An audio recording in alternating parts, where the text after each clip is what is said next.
सर्वेभ्याम नमो नमः। आज हम प्रारंभ करने जा रहे हैं। जैसे कि पहले के लेक्चर्स में आपने देखा था कि उसमें हमने नाट्य शास्त्र के विषय में, उसमें रंगमंच कैसे होना चाहिए, इस प्रकार का विवरण हमने प्रस्तुत किया था।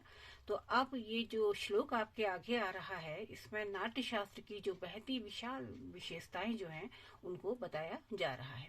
अब इसमें इन्होंने क्या कह दिया कि विशेषताओं का उल्लेख कैसे किया है। धर्मम यशस्यमायुष्यम हितम बुद्धि विवर्धनम लोकोपदेश जननम नाट्यमेतत् भविष्यति।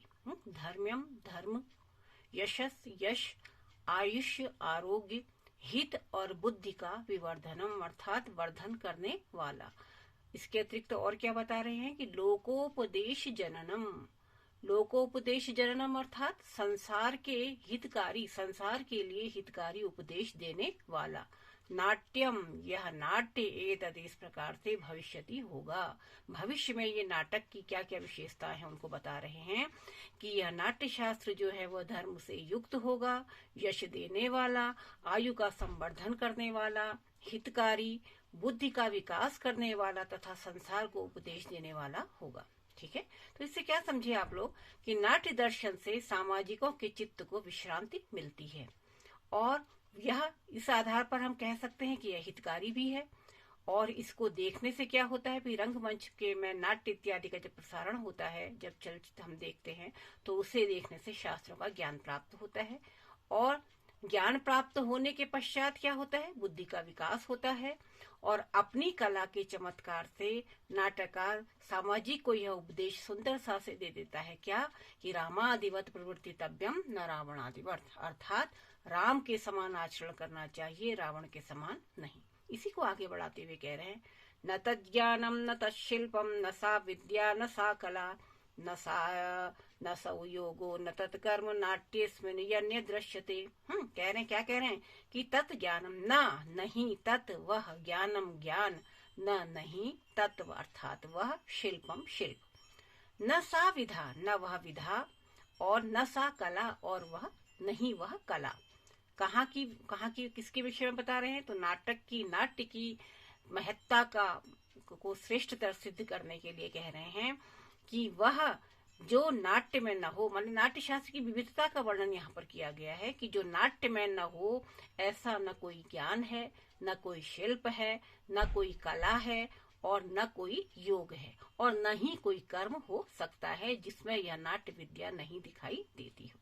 तो कहने का तात्पर्य यह हुआ कि ज्ञान की उपरोक्त जो अभी शाखाएं आपको मैंने बताई, तो इनमें ऐसी कोई शाखा नहीं है जिसका प्रदर्शन नाट्य वेद में नहीं किया गया है। स्थापत्य आदि शिल्प कलाएं और संगीत आदि ललित कलाएं अनेक हैं। शास्त्रों में इनकी संख्या कितनी बताई गई है, 64। ठीक है, 64 बताई है। और नाट्य में स्थापत्य कला, मूर्ति कला, चित्रकला, संगीत आदि सभी कलाओं का प्रदर्शन किया जाता है। विद्याएं कितनी होती हैं, विद्याएं 14 होती हैं। इसमें क्या क्या हो गए, 4 वेद, 6 वेदांग, धर्मशास्त्र, मीमांसा, तर्क और पुराण। ठीक है, तो इसके बाद देखिए कह रहे हैं कि ज्ञान के इन समस्त साधनों के दर्शन हमें नाट्य वेद में ही हो सकते हैं। योग चित्तवृत्ति का निरोध करती है, यम नियम आदि इसके अंग हैं, ये तो आप जानते हैं, दर्शन में आपने पढ़ा होगा। तो नाट्य शास्त्र में इन सब का वर्णन किया गया है और कर्मों की संख्या 6 बताई गई है, इसीलिए इनको षटकर्म कहा जाता है। तो अब ये षटकर्म क्या होते हैं, सदाचारी के लिए षटकर्म क्या होने चाहिए, अध्ययनम, अध्यापनम, यजनम, याजनम तथा दानम प्रतिग्रहश्चैव षटकर्माण्यग्रजन मनः, अर्थात जो अब इसके अतिरिक्त ये तो ब्राह्मण के षटकर्म है। तांत्रिकों के षटकर्म क्या होते हैं, शांति, वशीकरण, स्तंभन, विद्वेष, उच्चाटन और मारण आदि गिने जाते हैं। और योगियों के भी षटकर्म, अलग अलग लोगों के अलग अलग षटकर्म निर्धारित किए गए हैं। तो धौती, वस्ती, नेति, भाटक, कपाल और भादी। तो इसलिए ब्रह्मा जी के अनुसार इन कर्मों में ऐसा कोई भी कर्म नहीं है जिसका नाट्य शास्त्र में दर्शन नहीं कराया जाता। तो इसलिए हम कह सकते हैं कि नाट्य वेद ज्ञान का अक्षय भंडार है। अब आगे कारिका देखते हैं। सर्वशास्त्राणि शिल्पानि कर्माणि विविधानि च अस्मिन् नाट्ये समेतानि तस्मादेतद् मया कृतम्। कह रहे हैं कि देखिए क्या कह रहे हैं कि नाट्य शास्त्र की विशेषताओं को उपसंहरित करते हुए, उपसंहार करते हुए कह रहे हैं कि इस अस्मिन् नाट्य शास्त्रे, माने इस नाट्य शास्त्र में सर्व शास्त्राणि, सभी शास्त्रों का, सर्व शिल्पानि सर्व कर्माणि हैं, जो सभी शास्त्र हैं, सभी शिल्प हैं, और विविध कार्यों के, विविध प्रकार के जो कार्य हैं उनका सन्निवेश है। एतदर्थ मैंने इस नाटक की रचना की है। नाटक की रचना के कारण क्या है, ये आप इस आधार पर इस प्रश्न का उत्तर दे सकते हैं। फिर आगे कहते हैं, तन्नात्र मन्यु कर्तव्यो भवद्भी भैरमरान प्रति सप्तद्वीपानुकरणम नाट्यमेतद भविष्यति। इसलिए क्या है कि भवद्भी माने आप लोगों के द्वारा अत्र इस नाट्य के विषय में अमरान पति, अमर कौन है, देवता है, देवता को अमरत्व की प्राप्ति है, इसलिए उन्हें देवता कहा जाता है। तो मन्यु इसलिए मतलब समझाते हुए कह रहे हैं कि तुम्हें देवताओं के प्रति क्रोध नहीं करना चाहिए। क्यों? क्योंकि यह नाट्य वेद जो है वह सप्तद्वीपानिकरणम भविष्यति, 7 द्वीपों के लोगों का उपकार करने वाला होगा। माने 7 लोगों के जो द्वीप से युक्त हैं, द्वीप वाले जो 7 लोग हैं, उनका अनुकरण इसमें किया जाएगा। तो इसमें कह रहे हैं कि देखिए अब यहाँ पर क्या तात्पर्य निकला कि जो असुर नाराज हो गए थे ना, क्रोधित हो गए थे कि हमें हर जगह हमें हारा हुआ सिद्ध किया जा रहा है, तो उस असुरों को नाट्य वेद का उन्होंने प्रयोजन और महात्म्य बता चुकने के बाद ब्रह्मा जी उन्हें सांत्वना दे रहे हैं। ठीक है, तो सांत्वना देते हुए कह रहे हैं कि इस प्रकार से उन्हें कार्य करना चाहिए। तो कह रहे हैं, इसी को आगे बढ़ाते हुए कह रहे हैं कि इसलिए आपके द्वारा देवताओं के प्रति क्रोध नहीं करना चाहिए, क्योंकि यह नाट्य जो है वो 7 द्वीपों के भावों का अनुकरण करने वाला होगा। तो इससे क्या तात्पर्य निकला इस कारिका से कि इस कारिका में पुनः ब्रह्मा जी के द्वारा असुरों से आग्रह किया गया है कि वे देवताओं के प्रति व्यर्थ में क्रोध न करें। क्यों नहीं करें? क्योंकि इस नाट्य से 7 द्वीपों के भावों का अनुकरण और अनुकीर्तन किया जाएगा, इसलिए वे इसे अपनी व्यक्तिगत पराजय न समझें। तो 7 द्वीपों का वर्णन बार बार आ रहा है ना, 7 द्वीप कह रहे हैं, तो 7 द्वीप कौन कौन से हैं? 7 द्वीपों के अंतर्गत आता है जम्बू, प्लक्ष, शालमली, कुश, क्रौंच, शाक और पुष्कर हैं। ठीक है, ये 7 द्वीप कहे जाते हैं। अब इसमें नाट्य वेद के समाहित विषय पर प्रकाश डालते हुए जो ग्रंथकार हैं वो आगे कारिका को बढ़ाते हुए कहते हैं, देवानाम असुराणाम च राज्ञाम मत कुटुम्बिनाम ब्रह्मर्षिणाम च विज्ञेयम नाट्यम वृत्तांत दर्शकम। कह रहे हैं, क्या कह रहे हैं, देखिए कि नाट्य वेद को नाट्य वृत्तांत दर्शकम, नाट्य वृत्तांत दर्शकम माने नाट्य में जो चरित्र कथन का दर्शन कराने वाला जो ये नाट्य वेद है, तो इसमें इस नाट्य वेद को देवानाम असुराणाम राज्ञाम अथ कुटुम्बिनाम, देवताओं के, असुरों के, राजाओं के तथा गृहस्थ जनों के और महर्षियों के वृत्तांतों का दर्शन कराने वाला होना चाहिए। माने कैसा होना चाहिए, किस प्रकार का होना चाहिए, इस पर प्रकाश डालते हुए कहा है। तो भाव क्या निकला इसमें कि भारतीय नाट्य परंपरा के अनुसार नाटक का नायक कोई देवता, सदाचारी असुर, धीरोदात्त गुण संपन्न कोई राजा, अथवा कोई श्रेष्ठ गृहस्थ, अथवा कोई ऋषि होना चाहिए। क्योंकि इनके जीवन चरित्र से हमें सत्कर्मों की शिक्षा प्राप्त होती है। योऽयं स्वभावो लोकस्य सुख दुःख समन्वितः सोऽङ्गद्यभिनयोपेतो नाट्यमित्यद्भिधीयते। यो अयम स्वभावो, जो यह स्वभाव है किसका, लोकस्य, लोक का, सुख दुख समन्वितः, सुख और दुख से युक्त, सो अंगादि अभिनयोपेतो, वह अंगादि अभिनयोपेता माने आंगिक और अभिनयों से युक्त होने पर नाट्य इति अभिधीयते, नाट्यम इति अभिधीयते, वह नाटक कहलाता है, नाट्य कहलाता है। इसमें नाट्य का लक्षण क्या है यदि पूछें, ये प्रश्न आए तो इसमें कहेंगे कि यह जो संसार के यो यम स्वभाव लोकस्य, यह जो संसार के प्राणियों के सुख दुख से युक्त स्वभाव है वही आंगिक आदि अभिनयों से युक्त होकर के नाटक कहलाता है। ठीक, तो संसार की जो सुख दुखात्मक प्रवृत्तियों का चतुर्विध अभिनय ही नाट्य कहा जाता है, इससे तात्पर्य निकलता है। यहाँ अंगादि का वास्तविक अभिप्राय केवल अंगों के द्वारा किए जाने वाले अभिनय से नहीं है, अपितु अभिनय के 4 प्रकार, क्या, आंगिक, वाचिक, सात्विक और आहार्य, इन सभी प्रकारों से लिया गया है। आगे की 2 कारिकाओं में देखें कि वेद विद्येत इतिहासानाम आख्यानाम परिकल्पनम विनोदकरणम लोके नाट्यमे तद भविष्यति, श्रुति स्मृति सदाचार परिशेषार्थ कल्पनम विनोद जननम लोके नाट्यमे तद भविष्यति। तो वेदों, विद्याओं और इतिहास के आख्यानों की कल्पना करने वाला यह नाट्य संसार में विनोद करने वाला होगा। और यही नाट्य क्या है? श्रुति स्मृति सदाचार परिशेषार्थ कल्पनम, श्रुति स्मृति सदाचार तथा परिशेष कल्पना मन शेष बचे हुए अर्थों की कल्पना करने वाला क्या होगा? विनोद जननम, मनोरंजन करने वाला, मनोरंजनकारी, कल्याणकारी यह नाट्य होगा। फिर तो इससे क्या, इससे हम इसको कैसे रूप में समझ सकते हैं कि नाट्य में वेदों और इतिहास पुराण के आख्यानों की परिकल्पना होती है, ठीक है, और आख्यानों की परिकल्पना अभिव्यक्ति ही नाट्य है। यह नाट्य जगत में विनोद का जनक है। ठीक, तो इससे इस प्रकार ऐसा जब कहा तो आगे देखिए क्या कह रहे हैं। एतस्मिन्नन्तरे देवान् सर्वानाः पितामह क्रियतां मध्य विधिवत यजनम नाट्य मंडपे बलि प्रदानेर्होमेश्च मंत्रोषधि समन्विते भोज्यै यक्षैश्च पानैश्च बलिः समुकल्पयताम् मृत्युलोके गताः सर्वे शुभां पूजामवाप्सथ अपूजयित्वा रंगम तु नैव प्रेक्षा प्रवर्तते हैं।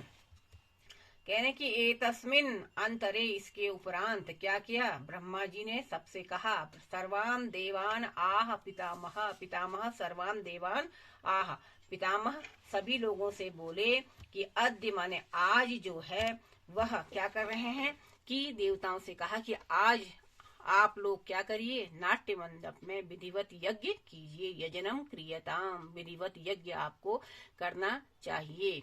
और क्या करें? मंत्रोषधि समन्विते, मंत्र और औषधियों से युक्त, बलि प्रदान ही, बलि प्रदान करते हुए, होमेश्च और होम करते हुए, कह रहे भोज्यई भक्षिश्च पानिश्च, मोदकादि भोक्ष्य पदार्थ, ठीक है, खीर आदि भक्ष्य पदार्थ और दुग्ध आदि पेय पदार्थों से बलि का विधान आपको करना चाहिए। मृत्युलोक गतः, मृत्युलोक में निवास करने वाले सभी लोग क्या करें कि शुभाम पूजाम, शुभ पूजा विधान को प्राप्त कर लेंगे। अतः फिर जो रंगपीठ को पूज्य किए बिना प्रेक्षागृह में प्रवेश नहीं करना चाहिए।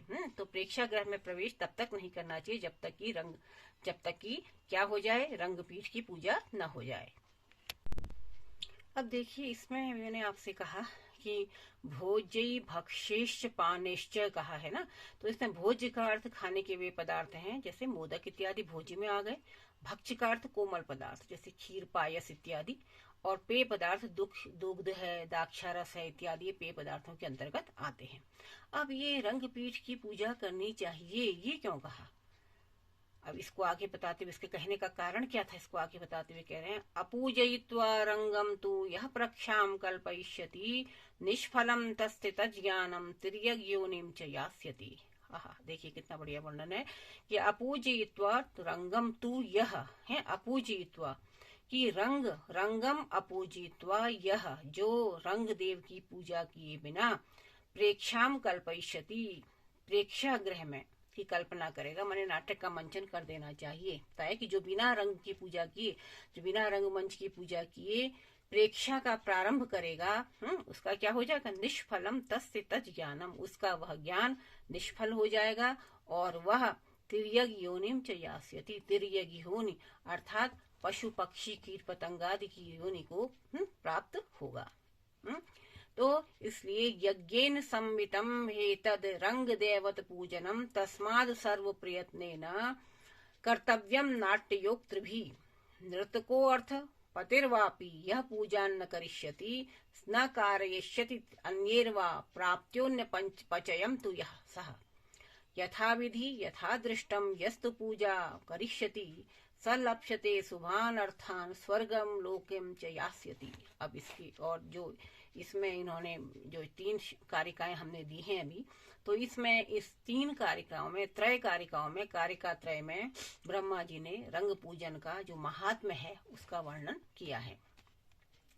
तो कैसा है ये? रंग देवताओं का यह पूजन वैदिक यज्ञ के समान है। ठीक है, तो ये वैदिक यज्ञ के समान है। कैसे है? इसलिए क्या करना चाहिए कि नाट्य की संयोजना करने वाले नाट्याचार्यों को यह पूजन प्रयत्न पूर्वक करना चाहिए। प्रयत्न पूर्वक किया तो उससे क्या होगा? जो नट या उसका सहायक राजा अथवा धनपति रंग मंच की पूजा नहीं करेगा, वह दूसरे व्यक्तियों की और अथवा दूसरे व्यक्तियों से पूजन नहीं करवाएगा, वह अवनति को प्राप्त हो जाएगा। ठीक है, उससे उन्नति कदापि संभव नहीं है उन्नति।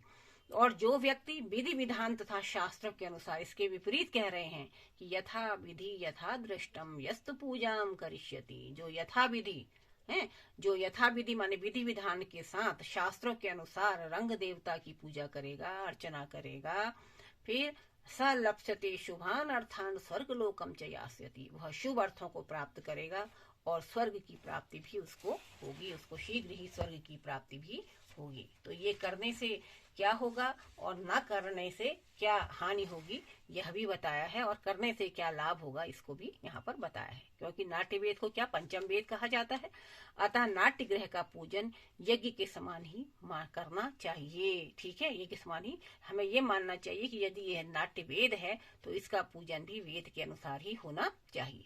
इसलिए रंग पूजन का विधान इसीलिए किया जाता है। इसमें सभी देवों के नाम से बलि होम इत्यादि किए जाते हैं, अतः रंग पूजन दैवत पूजन का ही सिद्ध होता है। अब यहाँ पर अर्थापत्ति से अगर हम अर्थ लें तो यह अभिप्राय निकलता है कि उन धन व्यक्तियों से है जो कलाकारों को आश्रय प्रदान करते थे, पहले से करते थे ना, कलाकारों को आश्रय देते थे, और उनकी कला के प्रदर्शन हेतु रंगमंच आदि के निर्माण में आर्थिक सहायता प्राप्त कर कला और कलाकारों को संरक्षण प्रदान करते थे। अब विधि जो है, अर्थ से तो ये तात्पर्य हो गया, अर्थपति से तात्पर्य आपने ये लगाया। दूसरा है विधि। विधि का तात्पर्य क्या है कि शास्त्रोक्त विधि और दृष्ट का तात्पर्य लौकिक रीति से है। नाट्य में लोक और वेद की समान महत्ता स्वीकार की गई है। एवं मुक्त्वा तु भगवान द्रुहिणे सह देवतः रंग पूजाम कुरुष्वेति मामेव समचोदयेत। तो अब इसमें क्या हुआ कि एवं उक्त्वा तु, ऐसा कह करके, तो क्या हुआ? भगवान द्रोहिणा, भगवान ब्रह्मा जी ने क्या किया? देवतई सह, देवताओं के साथ, माम मुझको रंग पूजा करो, रंग पूजा करो, इस प्रकार प्रेरित किया। अब इस श्लोक में ये जो कारिका है इसमें क्या कहा गया है कि ब्रह्मा जी ने रंग पूजा का आदेश प्रदान कर ग्रंथकार को द्वितीय अध्याय का उपक्रम प्रदान कर दिया है। तो ब्रह्मा जी इस प्रकार मुझसे कह करके और देवताओं को इसी प्रकार विधान तथा प्रकारों से रंग पूजा करने के लिए प्रेरित किया। तो ये जो प्रथम अध्याय आपका, ये जो इसका जो अंतिम कारिका है, इसके माध्यम से यह सिद्ध होता है कि इस अध्याय में रंग पूजा या रंग पूजन शब्द का अनेकशः प्रयोग हुआ है। आचार्य अभिनय गुप्त ने इस श्लोक में रंग की व्याख्या इस प्रकार की है। कैसे की है? रज्यते इति रंगो नाट्यम, अर्थात यह प्रेक्षकों का अनुरंजन करता है, इसलिए रंग है। इससे यह नाट्य अर्थ का वाचक है, और नाट्य का आधार होने के कारण नाट्य मंडप भी रंग कहलाता है। ठीक, और नाट्य का अधिष्ठाता होने के कारण नाट्य देवता भी रंग कहलाता है। इस प्रकार अभिनव भारतीकार के मतानुसार मंडपाध्याय नामक द्वितीय अध्याय का उपक्रम यहाँ पर प्रस्तुत किया गया है। अब हम आगे के व्याख्यानों में द्वितीय अध्याय जो है उसके अंतर्गत क्या क्या बताया गया है ग्रंथकार ने, उसका निरूपण करेंगे। धन्यवाद।